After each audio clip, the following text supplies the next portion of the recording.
Hello, baby. A little bit. All right, let's go to the bad part of the team. The defense, pointing up or down? Down. Oh, down. Way down. Way down.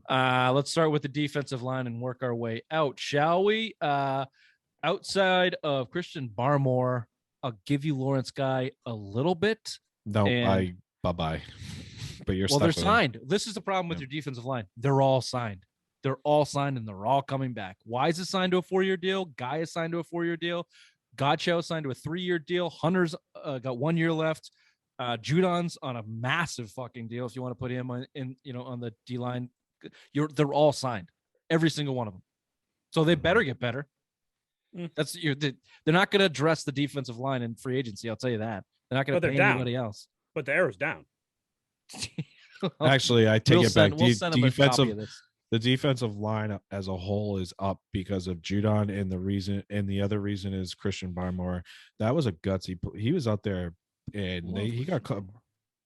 Buffalo called him out after the game. One of the, I think, defensive line coaches went over and was talking to him. He gutted it out. He was a shell of himself, but you know what? That shows some fucking toughness. He got carted off the goddamn field, couldn't put shit on his leg, and was back out there in short notice. I didn't expect him to play. I said it all week long. I didn't expect him to play, and he was a monster all year. I think he wore down late in the season.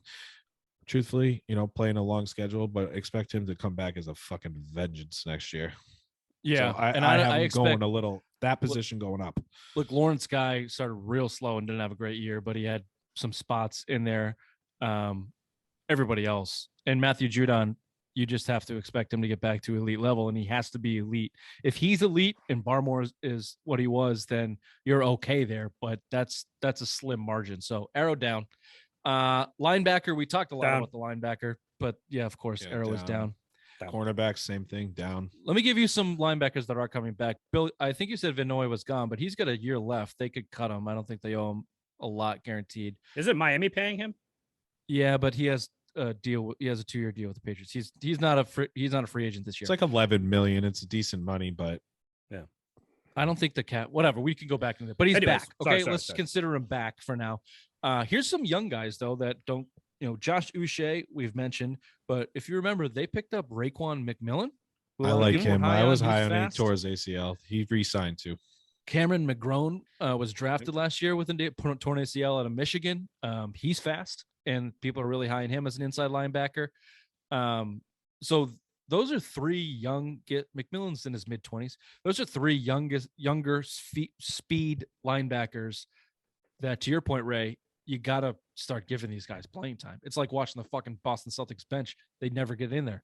Just let them go play and make some mistakes because you're going to need them. You're absolutely going to need them. But yeah, arrow's certainly still pointing down. Is this the first position is this a round one type of position you take if there's a guy there? Or cornerback. I go cornerback because it's a pass catching league now. You got to stop these. You got Tyreek Hill, you got AJ Brown, you got Jamar Chase now, who's making a name for himself, and you got Stephon Diggs, who JC Jackson cannot guard. So yeah, I definitely address the quarterback position round one. But totally disagree. Bill Belichick. No, if I could get a linebacker, or a stud pass rusher on the D line, you do that. I mean, you've hit on Butler, you hit on JC Jackson, you've hit on Jonathan Jones and undrafted guys. You have that. Even say what you want, Ray. You hate him. Miles Bryant was pretty solid this year as well. You have fuck you, Ray. But I mean, when put in a position to actually play, he sucked. But I agree with you that there's an undrafted guy that we've never heard of that Bill Belichick is making a starting cornerback in the league right now. Jonathan Jones is coming back.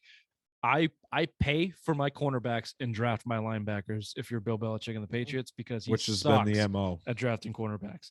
And your free agent class at cornerbacks, nice segue. Everybody, obviously, arrow pointing down. We're pointing down on the cornerbacks. The only path here is franchising J.C. Jackson, seeing if you can get a first rounder out of him, or just letting him play on that tag. And then dip into this mid-market of cornerbacks. All these guys are in their early to mid-30s. Joe Hayden, Kyle Fuller, Chris Harris, Patrick Peterson, Jason Verrett. That's your market. If you can get these guys at whatever, 13 or 14 or 12 and swallow paying them for a year or two to solidify a little bit of that cornerback position, then I think that's the way you do it. I think that's the way you do it. Yeah, I agree. Agree. Safety, up or down in the safety position? This is a tough one because you got I two think good it's safeties. I think it's a wash because I expect Jalen Mills there. I think it's flatlined. I'm gonna go up in the safety position because I really like Adrian Phillips and Kyle Duggar really came along this year. Jalen And don't Mills forget, he played with should a be good enough to jump club in on. there, up and down. Yeah, he played did with play the- with the he club played on, with and he the gave club. up a touchdown with the club on. So Well, there's not much you can do there.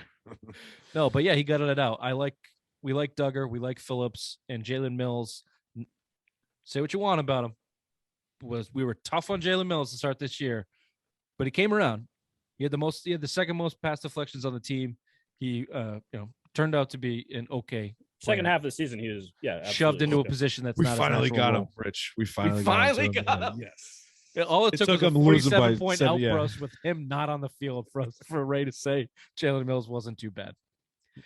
And special teams, poor Cam Accord, the coach of the special teams, had the worst year in Patriots special teams history in the Bill Belichick era, I think. Hello, Joe Judge.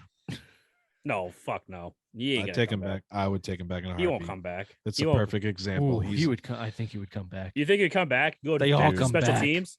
This Go is back to special teams though. Josh Ooh. Josh McDaniels again. Look at his reputation leaving Denver. Got fired for basically a cheating scandal in Denver. Got fired. Joe Judge is coming back to the Patriots. You watch. Matt Patricia came crawling back. Josh McDaniels. The only ones that's not has been Bill O'Brien and Brian Flores is gone. He ain't coming back. That's about it. No, he's a head coach. Besides Romeo Cornell and all those guys, but dude, no, these guys are all coming There's back. been some retreads. I don't know. I like Dayball, the idea of he Joe came back Judge too. because he's an upgrade, but I'm just kind of get away from the retread pattern that you've been on with players and coaches the last couple of years. Like start fresh, bring someone new in. But clearly, I would take Cam Judge Accord back. was not your guy. Nick Folk was though. 37 years old though. You got to go. I don't have any. They can find a kicker. I just feel like they can. Give me those Nardones, baby. Dude, Nick Folk I'm telling was you right now, nothing before he came here. He was out of the league. Yeah, and now he hasn't missed since fucking 2019 or whatever, Pills. Since we were holding hands in Philadelphia, praying to God he made a fucking extra point. First game in the 2020 season, he missed an inside 40. He made 56 straight, and don't forget those two huge kick he made in Buffalo and those went. I mean, he had two big, a 42-yarder and a 37-yarder in the first Buffalo game. So that pudgy bastard has been nails. All right, boys, your overall opinion of the Patriots from 2021 moving forward to 2022. We don't live in the past here. Do you say arrow pointing up or arrow pointing down for the New England Patriots in 2022? Up. It has to be up. Yeah, it's up. You got Mac Jones. You got a top 10 quarterback and the best coach in the league, and good talent. You just got to figure out all the other bullshit we've been talking about. All right, boys. Nice little Patriots post-mortem there on the 20. I don't think I'm saying that word right. Is it post-mortem? Yeah. Great. What did they say after World War II? Shalom. Never mind. This has been the Some of My Sports Show, Patriots Postmortem Edition, January 23rd. We'll see ya on Friday. Bye-bye. Bye. January 23rd. Bye-bye. What?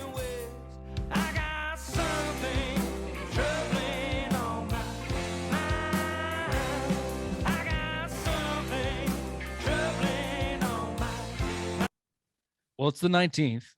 Yeah. The 23rd is Sunday. Oh, this comes out on Sunday. I didn't know. I didn't get that in my handbook.